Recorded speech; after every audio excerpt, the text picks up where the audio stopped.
कोयला कोल एक जैविक पदार्थ है जो मुख्य रूप से मृत पेड़ पौधों और वनस्पतियों के विघटन से लाखों वर्षों में बनता है। यह प्रक्रिया प्राकृतिक रूप से होती है और इसमें गहरा समय, भूगर्भीय दबाव और तापमान का महत्वपूर्ण योगदान होता है।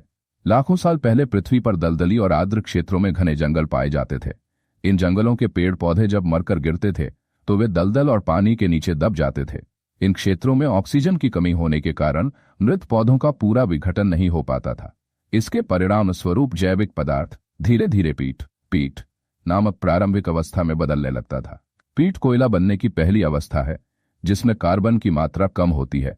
समय के साथ इन पौधों और पीट पर मिट्टी, रेत और चट्टानों की परतें जमा होने लगती हैं।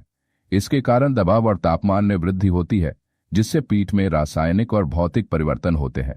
दबाव और तापमान के लंबे समय तक प्रभाव से नमी और अन्य गैसें जैसे मीथेन निकलती हैं और कार्बन की सघनता बढ़ जाती है। ये प्रक्रिया लाखों वर्षों तक चलती रहती है और धीरे धीरे पीट को कोयले में बदल देती है। कोयले की गुणवत्ता उस पर पड़ने वाले दबाव, तापमान और समय की अवधि पर निर्भर करती है। कोयला 4 मुख्य प्रकारों में पाया जाता है जो उसकी गुणवत्ता और कार्बन की मात्रा के आधार पर विभाजित होते हैं। लिग्नाइट सबसे निम्न गुणवत्ता वाला कोयला है जिसमें नमी अधिक होती है और कार्बन की मात्रा कम होती है। यह ऊर्जा के लिए कम उपयोगी है। इसके बाद आता है सब बिटुमिनस जो लिग्नाइट से बेहतर है लेकिन अभी भी मध्यम श्रेणी का कोयला है। तीसरा प्रकार बिटुमिनस है जो औद्योगिक उपयोग के लिए सबसे अधिक उपयोगी होता है और इसमें कार्बन की मात्रा उच्च होती है। सबसे उच्च गुणवत्ता वाला कोयला एंथ्रासाइट जिसमें कार्बन की मात्रा सबसे अधिक और नमी लगभग न के बराबर होती है। यह ऊर्जा का अत्यधिक प्रभावी स्रोत है। कोयला बनने की यह प्रक्रिया लाखों वर्षों तक चलती है और इसे क्वालिफिकेशन कहा जाता है।